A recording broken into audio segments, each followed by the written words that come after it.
Hey, it's Erin. Let's talk about a piece of equipment at the gym that you may or may not be using. It's the trap bar or hex bar.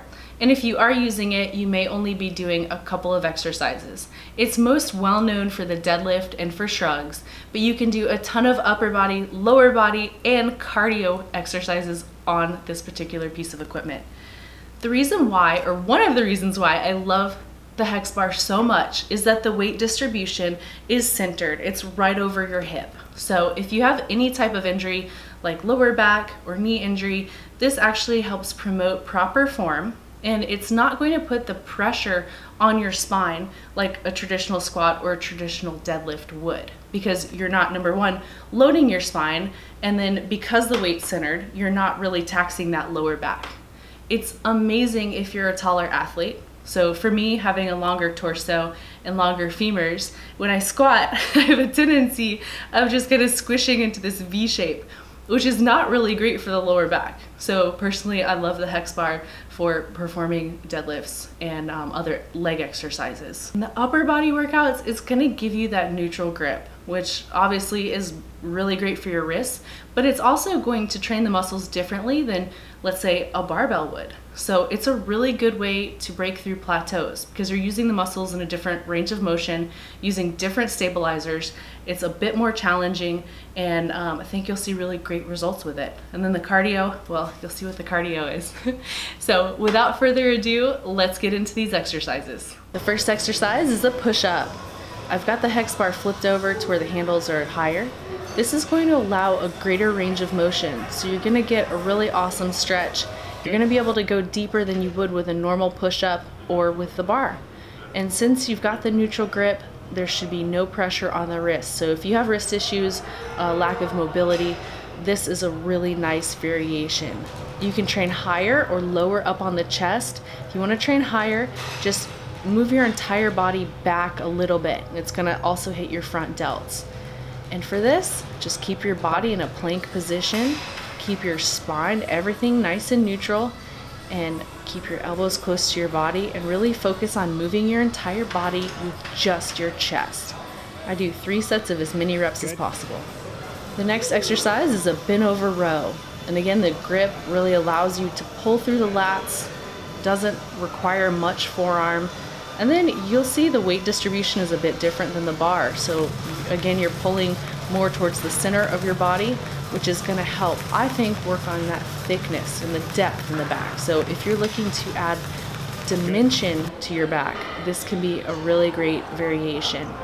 And the hex bar allows you to go heavy because you can basically just step into it, kind of do a deadlift, and then begin to row.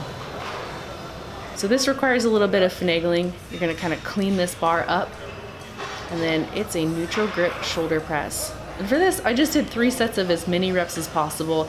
This is an awesome finisher. The neutral grip really hits those side delts. So if you're looking to build width across your upper body, if you want to develop round capped shoulders, the side delts are where it's at. So this is an awesome exercise for just targeting those side delts. And then when you're done with the bar, just carefully angle it towards the front of your body. I think a spotter might be kind of good for this exercise too, but if you're able to, just clean it up and do as many reps as possible.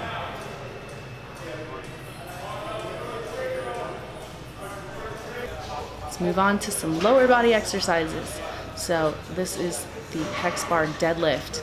And if you're taller, or if you have back problems, use the handles this way. So flip the handles up, because it's going to decrease that range of motion. You're still going to get a really great workout, but it's not going to tax your knees or your lower back. So for this, you can see the weight is directly in line with the hips, upper body nice and tall, weight through the heels, knees behind the toes. And I'm just using my arms to stabilize, chest up, and really controlling the movement. And I don't go to full hip extension, so I'm trying to keep more tension on the hamstrings and the glutes here. So here's the other version where the bar is flipped the other way. So you can see range of motion is greater. This actually targets the glutes pretty well. So if you're looking for a good variation for traditional deep squats, this might be your new go-to. Flip the bar back over and going to do RDLs.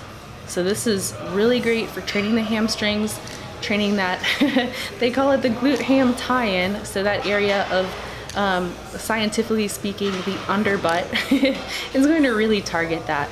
So some things to keep in mind here: you want a slight bend in the knees, you want to hinge at the hips, weight through the heels, keep your upper body nice and flat, so don't round at the shoulders, don't round at the back. At the bottom, try to drive the weight up and forward with just your glutes and your hamstrings. So here, and I don't look up, I try to keep my spine neutral, and that's gonna help me keep the back straight rather than too arched or too rounded. You know I'm a fan of the unilateral exercises, so this is a kickstand stiff leg deadlift. So I'm gonna start with that non-dominant side, placing the toe of my foot next to the arch of the other foot. And you're gonna do the same thing on the other side, but this is really going to train just one leg at a time. So the right leg should only be in place to help with balance and stabilization. So you can see I keep the weight on the toe, and I'm trying to lift the weight with just the left leg. Everything stays square. So shoulders stay square, hips stay square, slight bend in the knee, not much. This is gonna be all hamstrings and glutes, a little bit of lower back. So I make sure I'm in that very same spot, very same position with the feet. Do the same on the right side, which happens to be my stronger side. So here again, there's no shearing. I want to keep everything nice and square. Try to do 3 sets of 8 to 10 reps. And this is one of those exercises that's probably best if it's done at the beginning, because it requires quite a bit of balance. And you know, as you get into the leg workout, balance and all that, fine motor skills start to wane. So put this towards the beginning of your workout if you're gonna do these. It's amazing for evening out any kind of asymmetries. And here we've got some non-traditional cardio. So farmer's carries, one of my favorite ways to do cardio. Here I've just loaded up the bar with 185. I'm just walking the entire length of the field, which I think is like 30 or 35 meters. And I would do about 20 minutes of work. So you can do just farmer carries, or you can combine them with the sled, or you can combine them with the battle ropes. But the goal here is to use it as a finisher. So it is your 15 to 20 minutes of work, just steady work after a workout, and it is gonna help you burn fat and get in shape faster than, let's say, the treadmill would. And it's fun moving a lot of weight. Works total body right here. So you're gonna train everything when you do these. Another great reason for liking the hex bar is the fact that it's hardly ever used. So if the gym is crazy busy, there's a good chance that that thing is gonna be available. You can do the upper body exercises as a circuit, or you can use them one at a time to just throw into your program. Same thing goes with the lower body exercises. If you try something and you love it, please tag me on social media. I love keeping track of your progress. It's really exciting. If you like this video, please consider subscribing, and don't forget to click that little bell. You'll be the first to know whenever a new video comes out. Thanks for watching. Until next time, train hard, y'all.